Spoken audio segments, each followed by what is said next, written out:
All right, well, this is a little segment of Wet Your Palate. I'm Joe Wagner. I got Chris Fat Mario Rubio. We got a special guest today, Katerina Axelsson, and she started Tastry. And Tastry, we don't see innovation come along that often here in the wine world. What you've done is, I think, amazing. I've seen what you've started with and what you've grown into and where this technology can go. Why don't you tell us a little bit about what people can expect from Go With Your Palate? Yeah, thanks, Joe. Thanks for having me. Our tagline at Tastry is that we taught a computer how to taste. That's the simple way of putting it, but I think what we're going to have a good time talking about is how an emerging technology is being applied appropriately and some of the benefits that different parts of the supply chain in the wine industry, different ways that they have used it and benefited from. And it all comes down to how are we anticipating and serving the customer and what they want, whether they know it or not yet. While maintaining diversity, right, within the wine world. So because everybody is trying to go towards one style that they think is the most successful, but we need a multitude of different styles, and everybody has different palate preferences based on how they were raised, what they ate, that sort of thing. So getting this technology into the hands of consumers at the end of the day, I think will drive them towards more experimentation and evolution of their palate and in wine, and beyond. And embolden the wine industry to lean into the diversity that is possible in winemaking. We also talk about biohacking, right? You got to stay to the end for that because I got excited about a Wolverine peptide that I'm going to start using, and then we'll see what happens to me in a month. I get my claws out. That's it. Yeah, I can't wait. Dive into AI and then Katerina's debating skills. I think that you gave some great tips for emerging entrepreneurs on what skill sets they should have in their back pocket. Back to the technology piece, where technology does help in society immensely, right? But what you're doing for the industry, what do you see the future of what you're? I know. Well, I don't know if this is something I should talk about, but the bulk wine world. Yeah. What about that? Is that There's something? A lot to talk about. Are you free to talk about that? Sure. Yeah. Yeah, it's the least mature part of our product, but it's works really well. It's one of the most exciting, I think. So, and I think it maybe has been over a year since we've talked about it. Yeah. So let me preface this because I think our listeners may not know about this side of the industry. Okay. So there's a whole side of the business that is we call the bulk wine side, right? So you have a broker, and you might have some excess gallons of, call it, let's just say it's Napa Valley Cabernet. You say, okay, we think that we have sales of this much, and that gives us an overage of 10,000 gallons. You can go put it on the bulk market, and the broker will find buyers or potential buyers. You negotiate the deal terms, pricing, whatever else, and you'll sell that wine. Now, this could be a low-tier product. It could be a California red wine. It could be a high-end Napa Cab, and the pricing spectrum goes from a couple dollars a gallon to hundreds of dollars a gallon.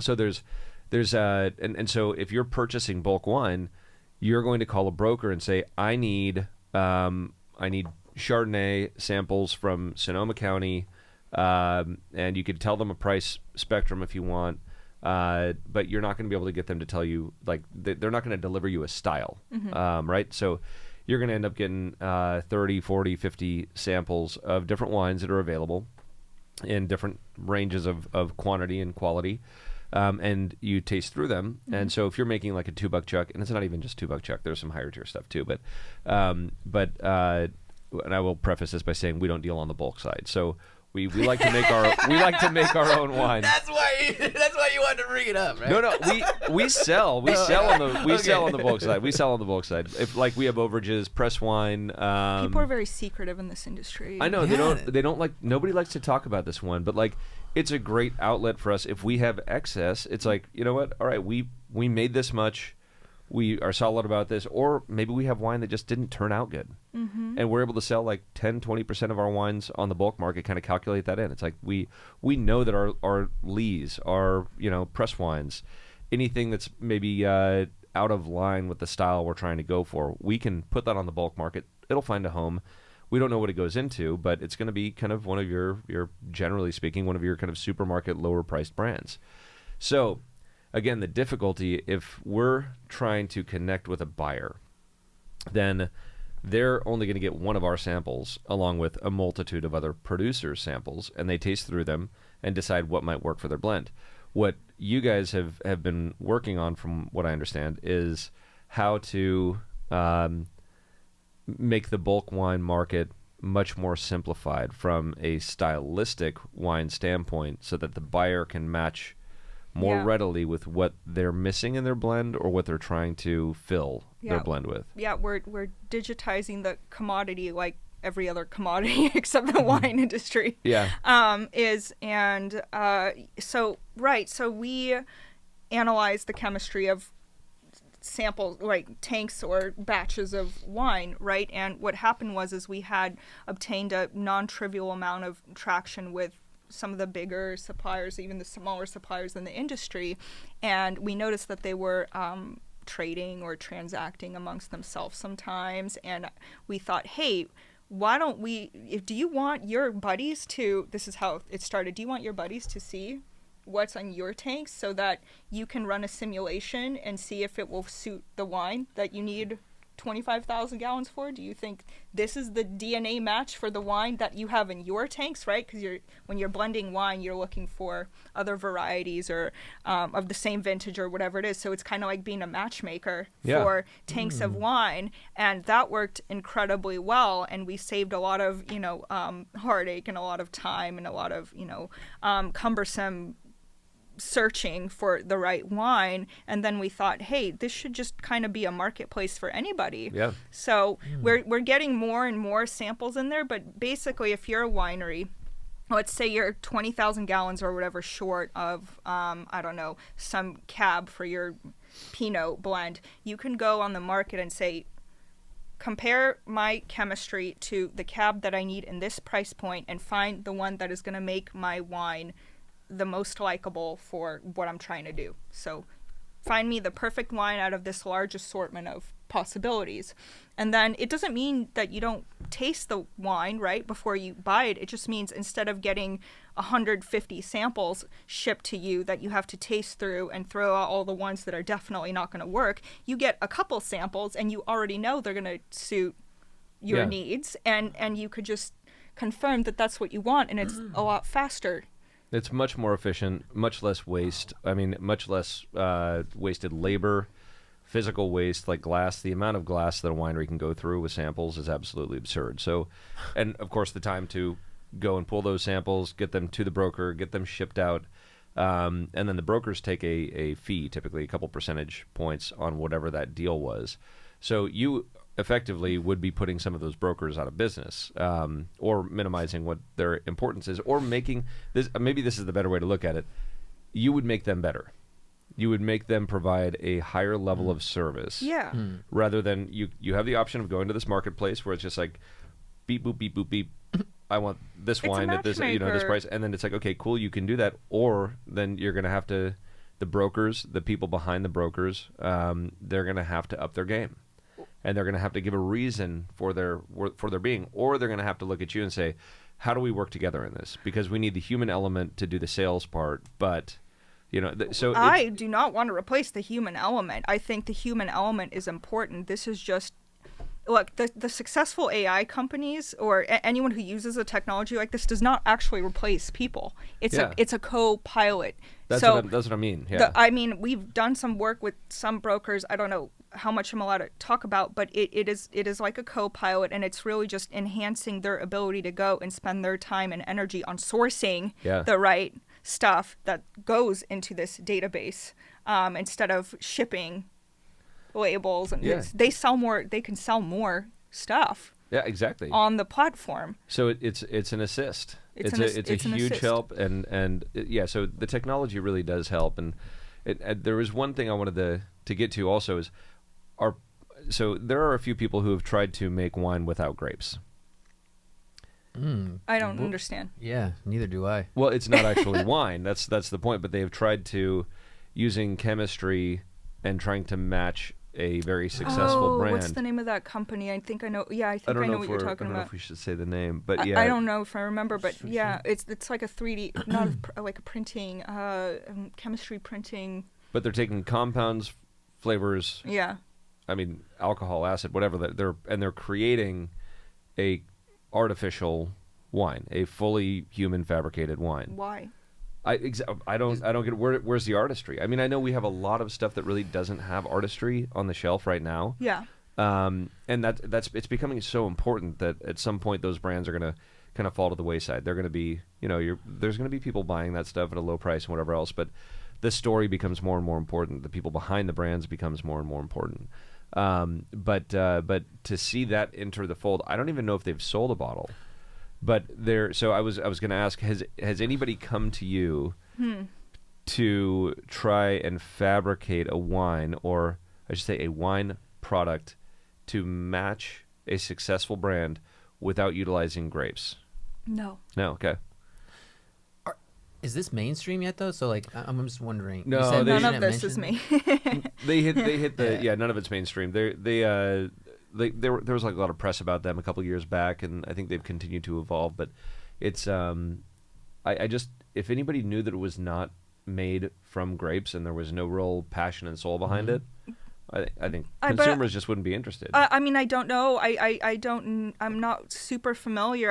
I would be asking, what problem are they solving? I mean, look, my goal is there's an agricultural product, you're dealing with nature, and you want to mitigate the risk of that, and also enhance your creativity and blah blah blah and all the good things, right? That's a problem to solve. That's what I'm saying. How are you applying the technology, and for what purpose? I guess just to make money at that point. That's what they would be. Without the labor, or without even without the labor, without the farming, without anything. So it's like without soul. Look at it like you're making White Claw, right? Yeah. There's no soul behind White Claw. It's just a seltzer. It's sparkling water, flavors, and alcohol. Yes, but it doesn't make you feel dumb when you try to buy it. See, that is such a good point. Wait, is this the spiciness? No, but wine does. I was hoping that would come out today. Make it the people behind wine try to make you feel dumb when you buy it. Yeah. I don't know if they're trying. There's a lot that goes into it. I think that's how we sold wine for so many years, right? Yeah. You come into my vineyard and I tell you about the uniqueness of my terroir and my story, and then you start to supposedly slowly nerd out about what goes behind the wine, and that's why you buy it. But now it feels like if you try to buy a wine, let's say as a millennial, you just want to drink, you just want something with your steak, and you want to have a good time, and you say, hey, I want to buy a wine. Well, which of the 37 terroirs are you have a proclivity for? And it's like, whoa, hold on a second there. Yeah. It's not accessible at all. People don't know how to sell wine anymore to this new generation. You got to ease into it, right? I mean, I didn't start out drinking Burgundy and eating duck fat fries at Compline. You know what I mean? That's not how I started. I mean, if I'm going to create an interest or generate an interest in drinking wine and nerding out about it, if I'm going to end up nerding out about what happens in the vineyard, then I need to feel comfortable the first couple times. Yeah. I don't know anything when I'm starting out.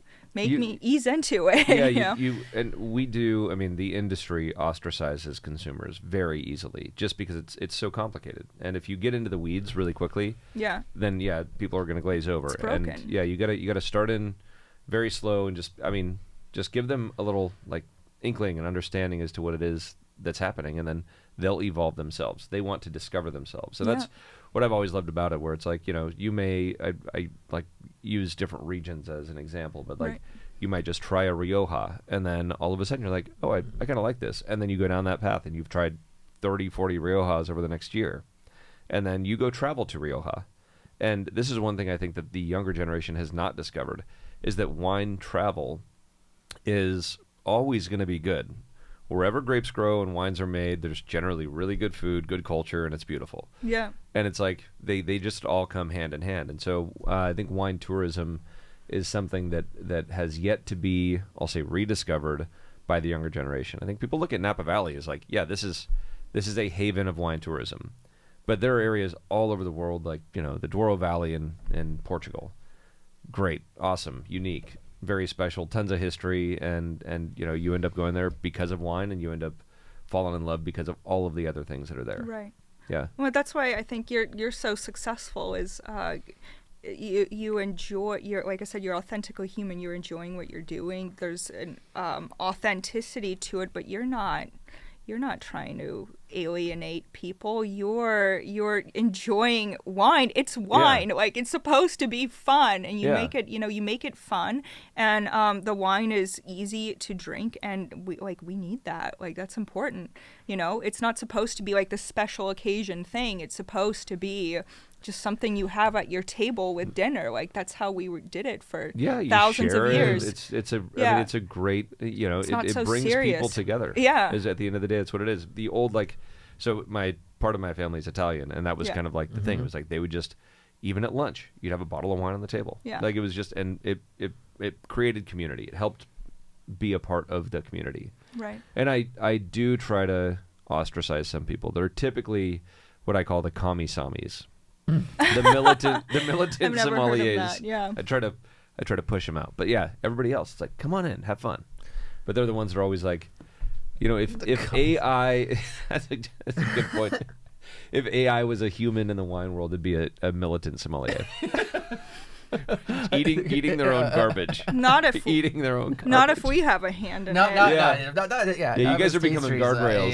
Tastry is the guardrail. I was gonna say about the wine at the table, not just like a sense of community, but you brought up a good point about people, when there still are. I mean, coming in, hearing about the wine, geeking out about the wine when they go and visit a winery or talking to a winemaker, but also the story. And I think when a wine hits the table at dinner, it's stories that start coming out, right? And I think what an important part of that was, and comes back to like the human connection, is I also think people like to share when they put that wine down. You know what? I was at this winery, and you know what they're doing here? You know what I learned? Or I made my own blend. Like, we just had someone visit. We just had a group of people visit the winery where Joe actually took them in and let them actually do some blending. Oh, yeah, that was cool. It was great to see them play with their flavor profile. But what I'm saying is that's going to be also a story that they're going to be able to take to their table, and the experience that comes with that wine. Well, it's a starting point for a conversation, yes. right? And so and for your use as well. So if you have somebody who utilized Tastry to find or expand what they like, and they're trying something new, they can go and say, oh, by the way, I got this wine because I love that wine, and then Tastry, by the way, you should try it. Well, also, and I think it's all word of mouth. You don't do that with White Claw. But when you're starting out, it's as simple as, when I spend my $25, when I risk my $25, how do I know I'm going to have a good experience? Yeah.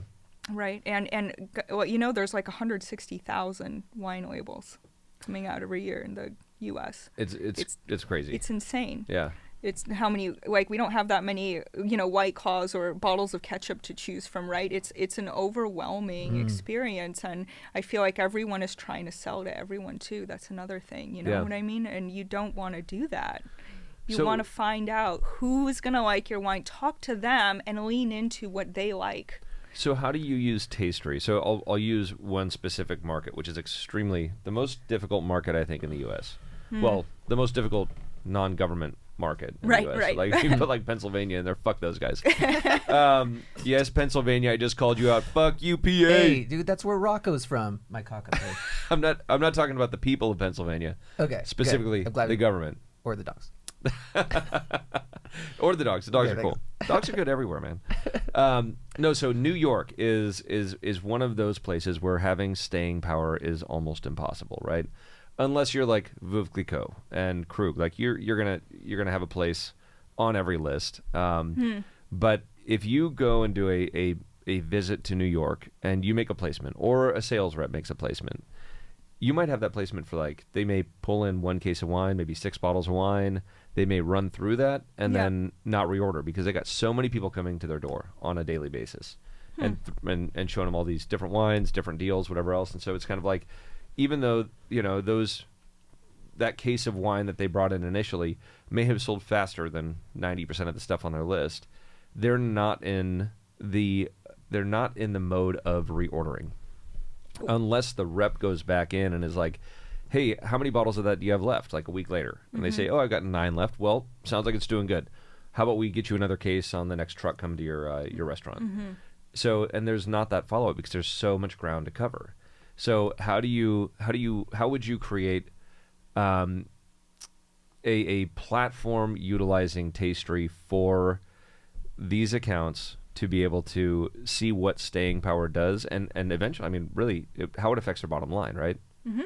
You're going to want to look at the wines that are most profitable, and if they're moving fast, and rather than, you don't want to be like, oh, I'm making a $10 markup on this, $200 bottle of Burgundy. You're going to be like, I'm making $20 on a $50 bottle of Pinot Noir or whatever, right? You're going to go with something that has velocity and something that brings profit, because you're a restaurant. You're already running on razor thin margins. Right, that's the quality to price ratio that everyone's looking for, right? Yeah. Yeah. Yeah.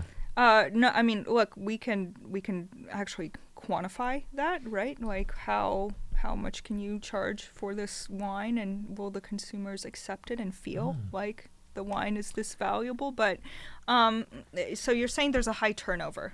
Well, yeah, there's a high turnover. So you using your just what you just touched on, right? Yeah. So how can a restaurateur or a sommelier, a wine buyer, utilize it, or have you tried to have? We have some interesting tools coming out. Yeah. It's interesting you mentioned that. I think there will be announcement, I think, by the time this podcast comes out, but it does give us an interface for buyers to interact with, and they can discover wines they may not have considered otherwise. And the way, like if we just bring it down to Tastry, right? We're supposed to be a consumer-centric matchmaker. That's the goal. So what it is doing is it's showing them a buffet of wines they could purchase based on what they're looking for. So again, they may not have been aware of it otherwise, but we have this massive database of labels, right? So if they say, I need a wine in this price point and I need it to be the consumers that like these prior wines, I want the same consumers to like these wines, whether or not they taste the same. It's suiting my customer base. And so these are the parameters I'm looking for to purchase in a wine. What do you have? I see it as this tool is still just scratching the surface, right? I think that you have so much opportunity to be able to bring this out to distributor reps. No, but it's a tool. It's you challenging me? She's about to bring it right now, dude. This is going to be a 3-hour podcast, just so you guys all know. Vertically integrating. She is a debate finalist, right? Okay, sorry, I didn't. No, want to, it's you, fine. We haven't even gotten into CPG stuff yet. Like what? Okay, no. You're like, yeah, you created this revolutionary AI that's 93% accurate, and you're vertically integrating into the industry. But like, what else do you have for me? Like, oh, come on. You what still have you done aspirations. for me lately? You still have aspirations.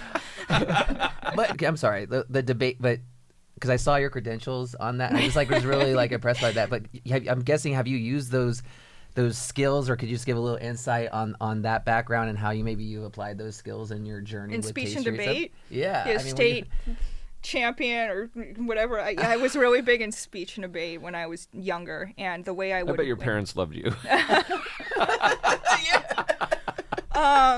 That's a whole other story. The way I would win is, it's actually really funny. So you have to argue the affirmative and negative side of any topic, right? You don't know which one you're going to get. Sometimes you alternate. You do 6 debates in a day. You do AFNAG. You keep switching back and forth. So you have to know the arguments for both sides and the counter arguments. That's how you prepare. But what happens is I noticed this early on. Most people would obtain the typical arguments for the topic, and then you study up on that and use those arguments. But if you can come up with a completely new argument, like a completely new idea, why, I'm trying to think of something that could be an example, but just think about something that you wouldn't find researching the topic, and you just make a random argument about it. People aren't prepared for it. That's what I was trying to say. I'm thinking and talking at the same time. So, but have you ever considered X? And if they are not prepared and haven't studied up on it, and they can't address it, you win. That's how you get the points.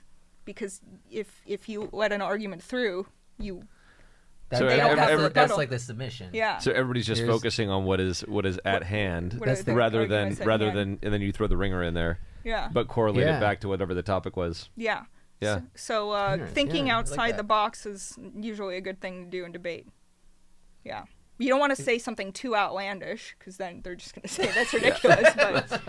I call bullshit. Yeah. That's probably why I wouldn't be good at debating. But no, it's good for customer development. Like, it's a good skill for an entrepreneur to have, especially because you have to be comfortable looking stupid and crazy for a very long time. As an entrepreneur, you have to have nerves of steel, and one way to survive that is to understand where people are coming from, understand both sides of the topic, both sides of the debate, so that if you don't know how to do that, you could never address the problem or the challenge you're encountering, right? So think the opposite of how you would normally think to solve the problem. I think that's good advice for everybody, especially the younger generation, because that's where for sure. they're just picking and choosing whatever the simple points are, and then going whole hog into them, and they're not considering. I mean, I have this problem with my children, even, where it's like, I need you to stop and hear the other side, and it's like, I think that everybody, maybe it's our school system, I don't know. That's how you win. That's how you win. Yeah. That's how you win. That's how you win. You understand the other side. And our school system is creating a bunch of losers. I don't know anything about that. That's right. Am I right? No, so okay, we were talking about so do you see applications for this? I'm going to keep asking you about, like, what have you done today? What have I done lately? Yeah. So consumer goods, just consumer packaged goods, detergent. Yep. Finding what aromatic spectrum. Anything you can taste or smell up to the consistency of yogurt. So aqueous solutions we're most comfortable with right now. And is that something you're actively working on? No, I need a business case for it. So we have some extracurricular activities that are growing our databases for other alcoholic beverages like spirits and beers and things like that.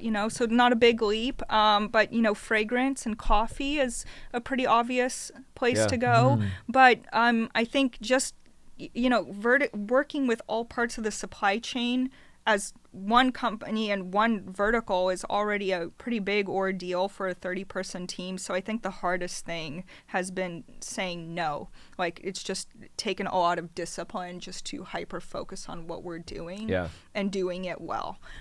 Because in the real world, it's not, you don't have a business plan with unlimited time and resources. Yeah. You have the reality of running a running and so we want to do one vertical well and then expand. And as an entrepreneur, you just want to keep going. I mean, you're already looking at, way ahead, but you got to focus right now. Yeah.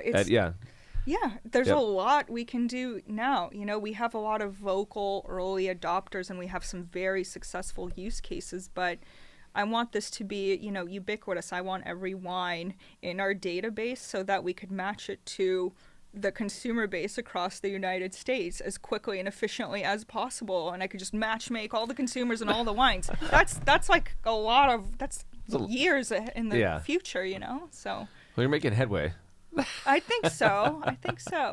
In terms of target audience, and I'm sorry if this is a silly question, but I was actually wondering how much do you see in the future that you're gonna be able to zero in on your target audience, and for example, where you're at, like Los Angeles, Southern California, Northern California, like zip code, ethnicity. Like, are we gonna go to that place of like, hey, Italians typically this is their profile, something like that, or culture. DNA? Yeah, no, it's really interesting you say that. We do generate heat maps, and they are quite accurate today, and that's with the synthetic data, which is really interesting. But we do get asked a lot to make wines based off demographics, and the truth is it's not the right way to do it.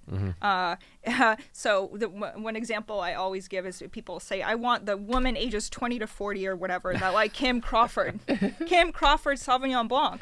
why do women like Kim Crawford Sauvignon Blanc? And I have to say they don't. It's the marketing. The marketing is what affects the demographics. It's not that Kim Crawford made a wine that these women like. It's that Kim Crawford marketed to women really well, and they happen to capture the subset of women who happen to like Kim Crawford.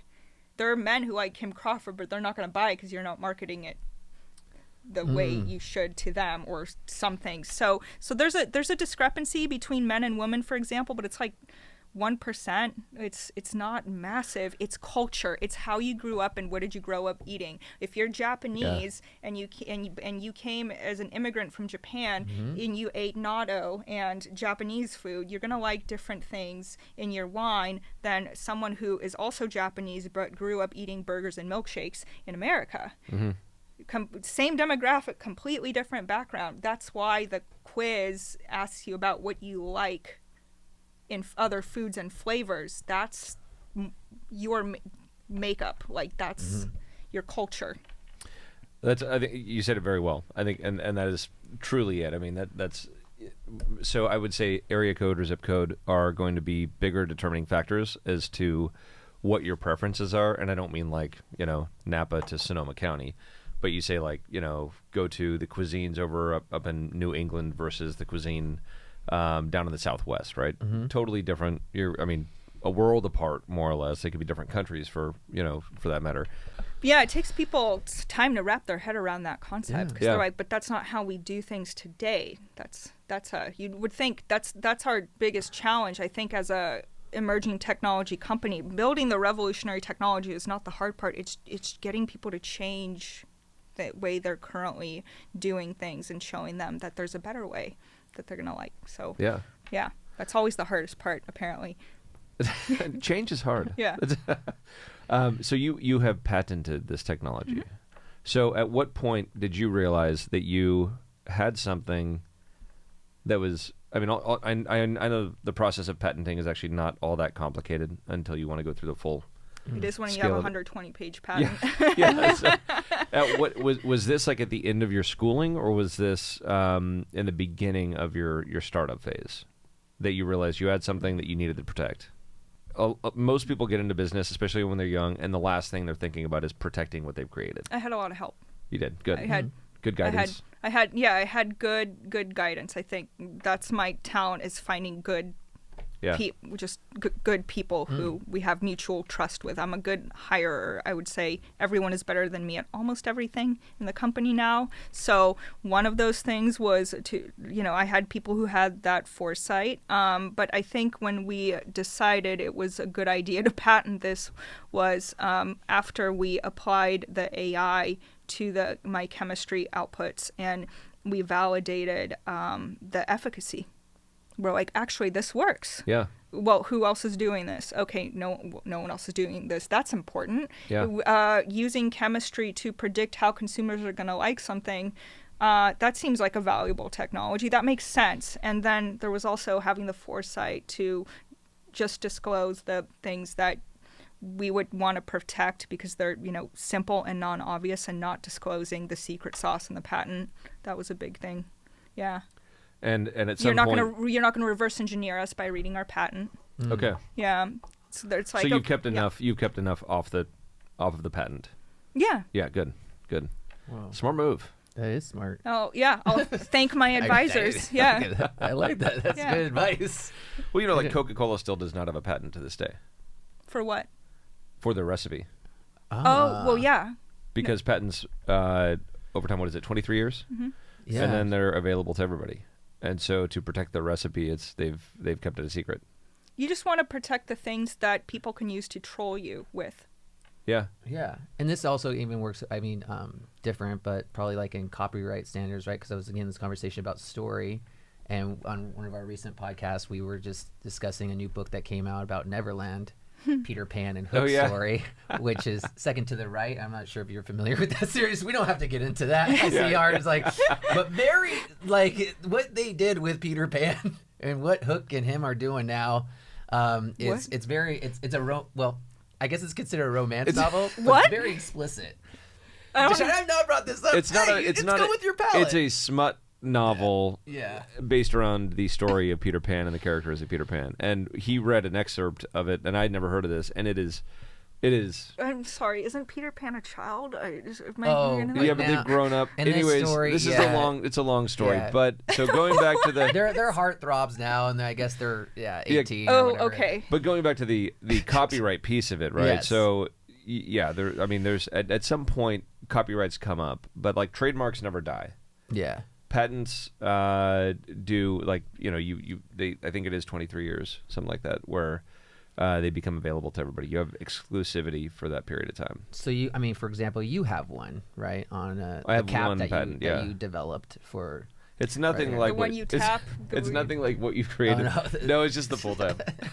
Oh, really? Yeah. So it's an actual patent, and then everything else is trademark. We do have one trade dress, which is the wax. You do have technology in your wine bottles, though. I know. I think I tried messing around with it once. You tap it, Oh, we and then did the- you come up on an app, your face, and you're like, "Hi, Yeah. I'm Joe." It's Can you-" embarrassing. We don't need to bring that up. Oh, He so- doesn't- I'm we kidding. don't No, talk Well, I don't like to talk. No, Guys, it's, he wants to cut that out too. no, we did. No, we did. It was actually could- cool. We actually embedded an Yeah. NFC chip into the Yeah. top of the screw cap, and the adoption rate was so low, we just scrapped the whole project. But it was fun to try. I mean, you never know what's going to work. You got to go down some rabbit holes sometimes and try things, and it was too hard for people to understand that was an actual NFC chip that was embedded into the cap, and we had a kind of a call out for it. Right around the time it was just pre-COVID, and then Yeah. COVID, kind of brought the QR code back into favor. Mhm. And I so the remember QR that. code just kind of became like, now everybody is like, oh, if you want more information, click, you're good. But it was really like the QR code I felt like it was dying, and then Just a trend. 2020 hit, and it was just like, whoop, every menu, QR code. Have you Yeah. TikTok this or whatever it is that you do on social media? Like, have you TikTok you tapping the bottle? You know what I mean? Well, we 'Cause that might. we should have. We didn't even have a TikTok account back then. Well, yeah, I we, don't have a TikTok yeah. account. Yeah. It took him a lot of years to get on TikTok, and just social media in general. Yeah, are you doing any social media? Me personally, Like or marketing? the company? Yeah. No, I just have like a Instagram account so people don't think I'm like a total psycho. You know, you know what I mean? But I'm not really a social media person. Yeah. Nor am I. Yeah. Same. Although it looks like I am, but we have a great team. Oh yeah, They Yeah. just use my body, which is Yeah, I've seen it. It's good stuff. It's his body. It's no, that's not what I meant. No, I mean it's okay. I mean we posted it before. I meant the. Chris. Are You you trying? Are you Hey, trying? she said it. I'm Chris, just here. are you What? trying to get me in That's- trouble? I'm just clarifying. Just clarifying. I'm not trying to get anyone into trouble. I don't. He has moves. I've seen them. Oh yeah. He does have moves. He does. He All likes, right. Yeah. All right. Are you? Thanks. Did you put blush on just all of a sudden? Yeah, I did. I Okay, just yeah. That's read not the what I show. meant. I know. I know. Well, we have jokes because it did take him so long to be on there, and then we got to the point that he's so open to it, and he's always been a great team player. So we're like, we could just go in there and we're like, okay, drink this, move this. You're gonna do this. Here, watch this video. You're gonna do, and he's like, okay, like if that's because you want to reach people, the education means a lot to you. That connection means a lot. That you'll do it, right? You gotta have. trying to save myself. You gotta have some We're comedy like with tap it. dancing. Yeah, you gotta have some entertainment with it. That's it. But yeah. No, maybe you should consider doing that. I think you'd be a great spokesperson. You are a great spokesperson for Tastry, but online, like people have no idea what this technology can do. Yeah. And if you were able to, make it fun and lighthearted in a way. So if you wanted to get the consumers, I could see people like In the purple thing with the the wine belt bond. or do the wine shower. No, I agree too. We can set up a wine shower for you. Are we doing it? Put it on the books. You Our can just next like wine shower. do a wine shower. That you is just, like, unbecoming behavior for a CEO. you just stick your Oh really? Oh, we got the spiciness. We hit the spicy. Yes, you're the first one to do it. She got you roasted. Move, roasted. for females. Oh no. no. There's no double standard. No way. Yeah. We are living in a new age now. Yeah. Yeah. Oh well. I mean, I would. Yeah. I mean, hope so. But I can see that. She walks into a wine shower. She looks up, sticks her tongue out, and then is like, boom, boom, boom, boom, boom, and this is the wine. Here are some other examples of what I'd like. I think we lost her after you said tongue out. Yeah. Well, you gotta taste it. I'm just saying. I'm saying like she's got to do the analysis, and instead of like people thinking like, oh, it has to go through a computer or go through a mass spec. Kat just being like, boom, got it. All right, here's my other 5 wines. I'm open to talking about it, and pontificating on it forever, I guess. Forever. I'm an open-minded person. I mean, sort of. Well, you're obviously very brilliant. I think you have great analogies and stuff like that to really kind of help the consumers, the audience here, like visualize and see if they don't have that knowledge or that background of the chemistry. Well, I just want to make it simple, right? It's not about the fact that we're using AI, right? Yeah. It's not It's just about what is it going to do for you, and what we're doing is we're helping you mitigate the risk of investing many years and millions of dollars in making a wine. We're giving you the confidence to know there's a market for it, and we're getting it in front of the consumers that are going to like it the most. That's all this, like, that's when you boil it down, that's what we're trying to do, And are you working with any distributors with this now? Yes, we are. But you can't say. Wednesday we'll okay. go public. Right. Yeah, and I hope God. I think there's a big opportunity there. It's not an exclusive or anything like that. We're going to be working with other distributors. Okay. But just the benefit for us is we have a place to plug our intelligence in that can give us a lot more reach, a lot faster. And the more access I have to more buyers, for example, the more valuable I am to my clients, the more reasons they have to have their SKUs in our database, because that means that it's going to get in front of more eyeballs. Yeah. So the faster I can do that, the more gatekeepers I can get on this, I'm definitely going to do that. Yeah. Do you have any hobbies outside of your work that you like? Oh no. To take part in? Yes, I well, I don't know if you noticed when I walked in, I always have a karambit on me. I did see that. I know how to fight. Oh, yeah. Oh, you brought a knife. No, I know. Wait, hold on. What? I know, dude. What? Oh, wow. Mine's not near. Let's see yours. Oh, like now Mine's we're not matching near as knives. fancy. I like physical activities, and I am a bit of a biohacker, and I like to read a lot of research papers. So my favorite bedtime activity is to read and synthesize research papers, and draw conclusions from it, or criticize the way the research paper is written. So that's kind of like part of the origin story as well, as I was like reading a lot of research papers about like flavors and how consumers perceive flavors, and I was like, wow, this is not adequate at all. We need to make more papers. Yeah. So I love reading papers, and I love whole body vibration plates, hyperbaric chambers, red light therapy, peptides. I like manipulating my body as much as chemistry. So Tell me about the vibration plates. Yes. Because I got one of those for Christmas and I still haven't used it. You did? Yeah. yeah, well, it's 30 hertz is optimal, and if you imagine a human body is kind of like a test tube, it's taking all the bacteria and all the cells and all the proteins, and it's shaking them up, and they love that vibration, and it makes you stimulate certain hormones that make you stronger. Is that a simple way of putting it? Yeah. So you is that something you do on a daily basis? Sometimes. Yeah. Usually, yeah, when I'm not traveling. Okay. It's good. It's good for your bones, right? It just shakes everything up, gets them all. Yeah, but you don't things actually moving, because it's not a big shaky, like it's a very yeah. How would you just like it? It's just like a kind of like a little buzz. Yeah. Yeah. So you think that Feels good. even as minimal as it feels, no, Yeah. is that one of those? Mm-hmm. Oh, I have the lay down one. And sometimes I'll do it with the red light at the same time while drinking my magnesium tea. Like, gotta multitask. But, the better you feel and the healthier you are, the more you can do. Yeah. You know? Yep. So. And And red light therapy too? It works, Is yeah. this- okay. It's one of the most studied Yeah. things, like in the history of studies. NASA studied it to grow plants on Mars or something like that. But the 660 nanometer wavelength, what it does is it stimulates your mitochondria to produce more ATP. It likes that wavelength of light, and it gets excited and starts performing, if you will. So. You get more energy, and you detox your cells faster because you have enough energy to allocate to that. And yeah, there's a lot of benefits to it. Heals injuries very fast. Okay. Yeah. I'm making a list here because I'm When gonna you take say your injuries, are you talking recommendations. about internal injuries? Mhm. Okay. Oh, Yeah, like really? put it on your ankle if you sprain your ankle. Yeah. Oh yeah, I guess I've done that when I got knee surgery. They did. Oh, you did? Yeah, they did red light therapy to my knee. Yeah.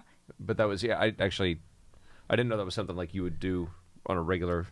It's cool science, yeah. I mean, Okay. there's other benefits. I mean, it's not like you'll be Wolverine, but there are benefits, and I love. Never tinkering. say man, wait, never. I was- Never say never. There's a chance. peptide. There's a peptide called the Wolverine peptide. It's BPC 157. Chris is I taking get all these that notes. pharmaceutical grade sometimes, but This will make me Wolverine, it's yeah. right? Don't be cutting. Yeah. This is my dream. Okay, I'm a comic nerd and Wolverine. Yeah. Oh my That god, was my yeah. I mean, it's if you're a tinkerer and you want to see the direct impact of what you're doing, what better thing to experiment on than yourself? You know what I mean? True. Be a mad scientist on yourself. Oh, This is like Art Chris just is brought gonna it jump up. on all this Oh stuff my because God, I he didn't know that Oh, does. really? Yeah, he loves his stuff. So, I have a whole guide for you. Really? Yeah. Because you mentioned biohacking, and I feel like so. Do you listen to any of Gary Brecka? Not Gary His material? Brecka. And also Andrew Huberman. I've heard of him. There's one genius biohacker. He's looks amazing. He's like 65 or something like that. His name is Joel Green with an E at the end of it, and he is like he'll basically disqualify any pejorative statement anyone has ever made about health. It's incredible.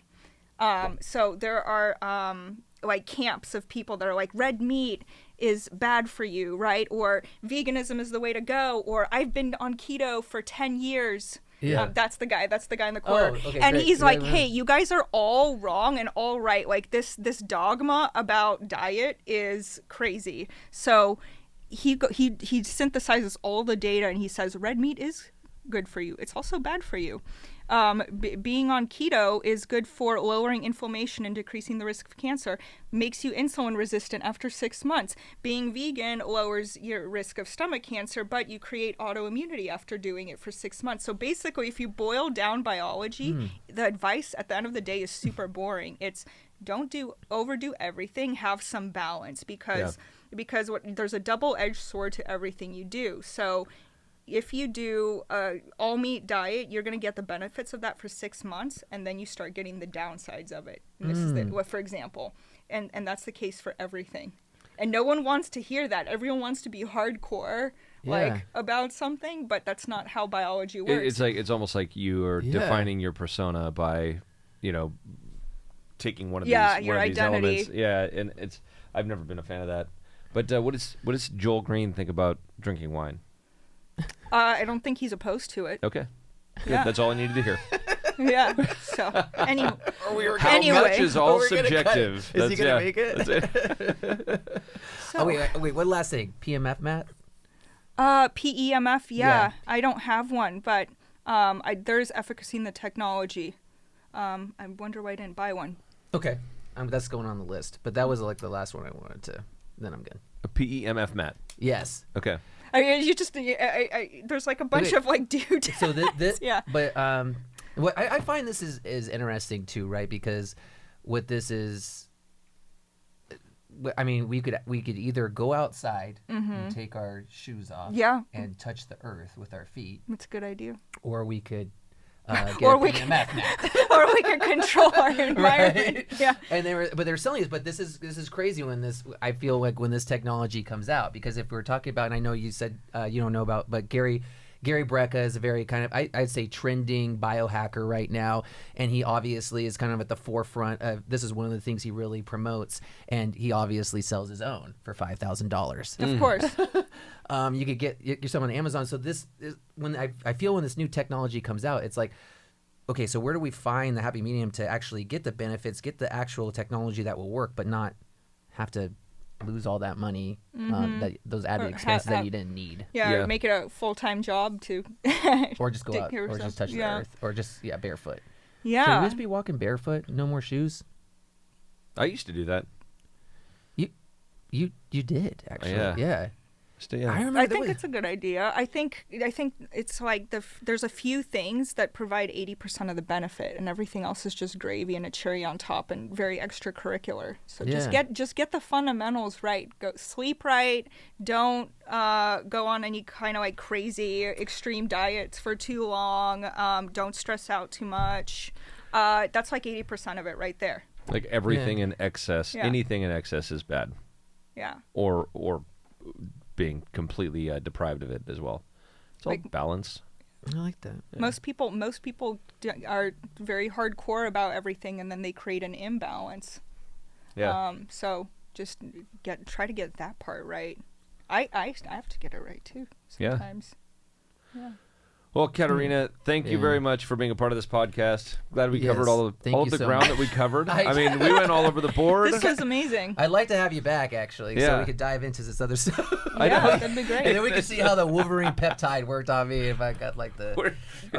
Chris is just going to do one whole podcast of just biohacking. We could do a tutorial on injecting yourself with peptides. Yeah. I mean, I'm like you said. Do you inject yourself with peptides? Sometimes. Really? Yeah. Let's do it. I hate needles. Ugh. I thought you were better. I thought you kind of... I'm better. I almost passed out last time I got a needle. Yeah. I'm one of those. I'm one of those guys. pain. It's like, Art is like, you've seen him pass out? I've seen him pass out. I'm exactly like Joe. You show me needles, I'm out. Yeah. You could cut a slice in my arm and I'm fine. Yep. But yeah, it's needles. I don't know. I know. You do. I mean, you dress animals, right? Yeah, I'm all good. I'm all good with trauma and blood. Jeez. But yeah. Yeah. All right. Well, Katerina, yeah. thank you again for coming, and we do look forward to having you back. Congratulations on the success, everything you've done, what you've built, what you're creating. I mean, I know that you feel like you've done a ton, and I know you have, but I still feel like there's so much application that you're going to uncover in time for this technology. Well, thank you. Congrats. Thank you, and thanks for believing in us when it was a lot harder to. Yeah. So. Well, cheers and thank you. Yeah. Cheers. All right. Till next time.